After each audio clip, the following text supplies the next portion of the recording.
first found out about who this man was in November. He's leading the nation, like dominating, actually not just leading the nation, dominating the entire country of women. I didn't know who it was at first. I see this name, Leah Thomas, and I'm like, hold on. I'm vying for a spot to be, a national champion. I was ranked 3rd in the country at this point in time. And this was in November of 2021. But which race? The 200 free. Yep. So I was ranked 3rd in the nation, trailing a girl who swam at University of California. She was ranked 2nd. She's now transferred to Florida. That tells you anything. From Berkeley to Gainesville. Yeah, from Berkeley to Gainesville. Yeah.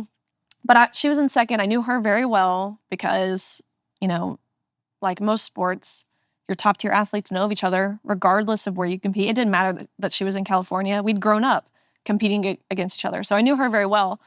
But this swimmer who was leading the nation, of course, I'd never heard of. I'm looking up this person's name. There's no history of this person except for that season. I mean, none of it made sense. And so I'm scratching my head. I'm talking to my coaches and my teammates. Who is this? No idea.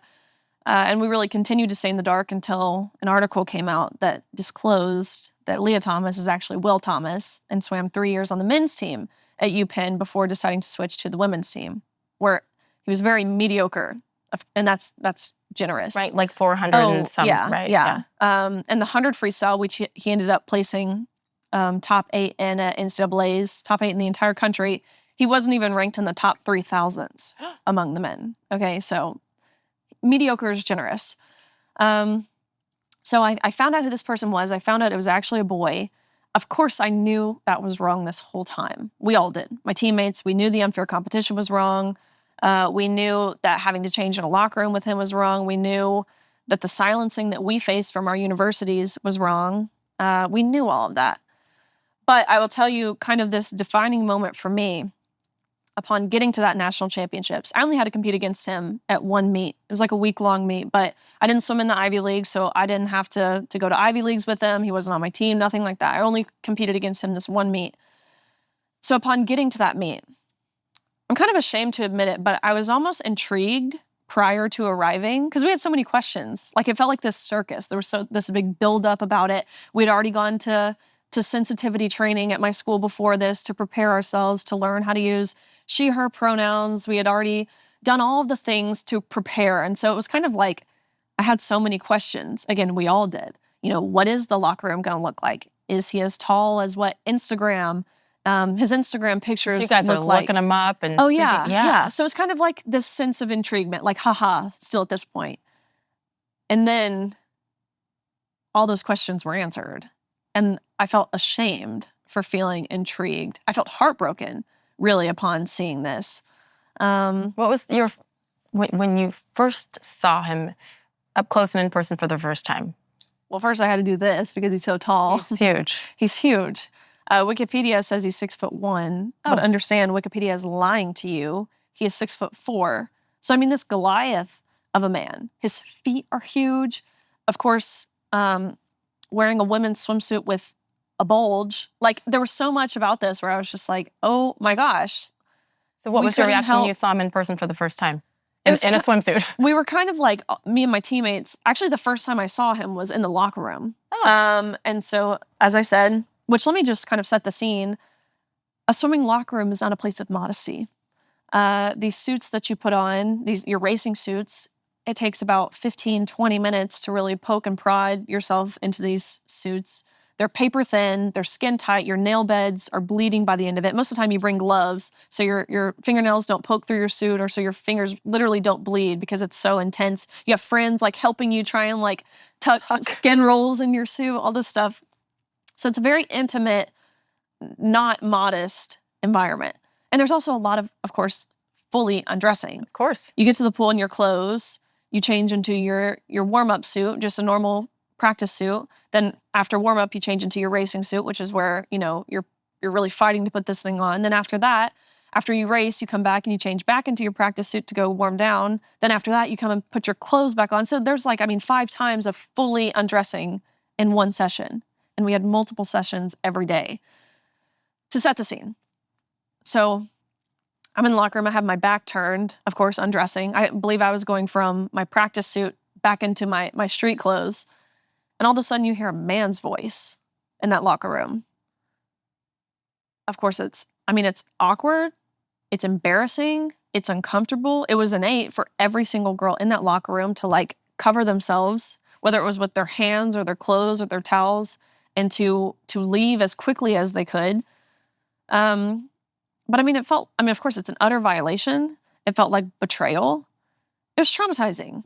And maybe not even necessarily traumatizing because of what we were forced to see or how we were forcibly and non-consensually exploited.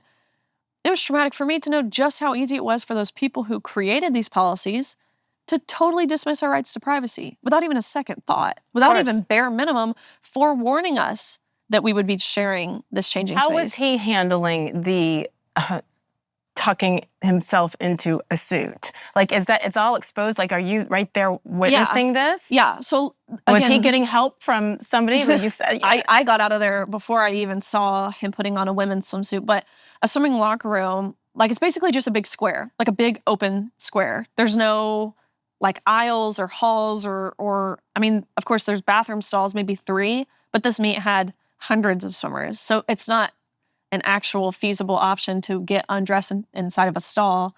Like, and let's be honest, locker rooms in general aren't comfortable, but growing up a swimmer, you become comfortable being vulnerable in that environment.